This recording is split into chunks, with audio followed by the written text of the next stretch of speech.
ବଙ୍ଗୋପସାଗରରେ ସୃଷ୍ଟି ହେଲା ଲଘୁଚାପ କ୍ଷେତ୍ର। 7 ତାରିଖ ଯାଏଁ ପ୍ରବଳ ବର୍ଷା ଆଶଙ୍କା। ବଙ୍ଗୋପସାଗରରେ ସୃଷ୍ଟି ହେଲା ଲଘୁଚାପ କ୍ଷେତ୍ର। ଉତ୍ତର ପଶ୍ଚିମ ବଙ୍ଗୋପସାଗର ଓ ସଂଲଗ୍ନ ଉତ୍ତର ଓଡ଼ିଶା ଉପକୂଳରେ ଲଘୁଚାପ କ୍ଷେତ୍ର ସୃଷ୍ଟି ନେଇ ଭାରତୀୟ ପାଣିପାଗ ବିଭାଗ ପକ୍ଷରୁ ସୂଚନା। ଆଇଏମଡି ପକ୍ଷରୁ ମିଳିଥିବା ସୂଚନା ଅନୁଯାୟୀ ଉତ୍ତର ପଶ୍ଚିମ ବଙ୍ଗୋପସାଗର ଏବଂ ଏହାର ପାର୍ଶ୍ୱବର୍ତ୍ତୀ ଉତ୍ତର ଓଡ଼ିଶା ଓ ପଶ୍ଚିମବଙ୍ଗ ଉପକୂଳରେ ଏକ ଲଘୁଚାପ କ୍ଷେତ୍ର ସୃଷ୍ଟି ହୋଇଛି। ଗତ ବୁଧବାର ଠାରୁ ଏହି ଅଞ୍ଚଳରେ ସକ୍ରିୟ ଥିବା ଘୂର୍ଣ୍ଣିବଳୟ ପ୍ରଭାବରେ ଏହି ଲଘୁଚାପ ସୃଷ୍ଟି ହୋଇଥିବା ପାଣିପାଗ ବିଭାଗ ପକ୍ଷରୁ ସୂଚନା ଦିଆଯାଇଛି।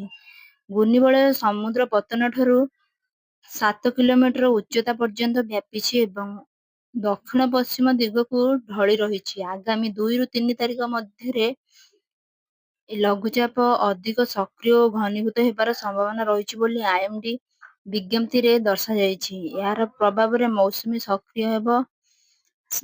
ରାଜ୍ୟରେ ବିଭିନ୍ନ ସ୍ଥାନରେ ଭୀଷଣ ବର୍ଷା, ଉତ୍ତର ଦକ୍ଷିଣ ଓଡ଼ିଶାରେ ଅତି ପ୍ରବଳ ବର୍ଷା ହୋଇପାରେ। ମୟୂରଭଞ୍ଜ, କୋରାପୁଟ ପ୍ରବଳ ଅତି ପ୍ରବଳ ବର୍ଷା ହୋଇପାରେ। ଆଜି ପାଇଁ 2ଟି ଜିଲ୍ଲାକୁ ଅରେଞ୍ଜ ୱାର୍ଣ୍ଣିଂ ଜାରି ରହିଛି। ବାଲେଶ୍ୱର, ସୁନ୍ଦରଗଡ଼, ସମ୍ବଲପୁର, ଦେବଗଡ଼, ଅନୁଗୁଳ, କେନ୍ଦୁଝର, ନବରଙ୍ଗପୁର, ରାୟଗଡ଼ା, ମାଲକାନଗିରି, ଗଜପତିରେ ପ୍ରବଳ ବର୍ଷା ହୋଇପାରେ।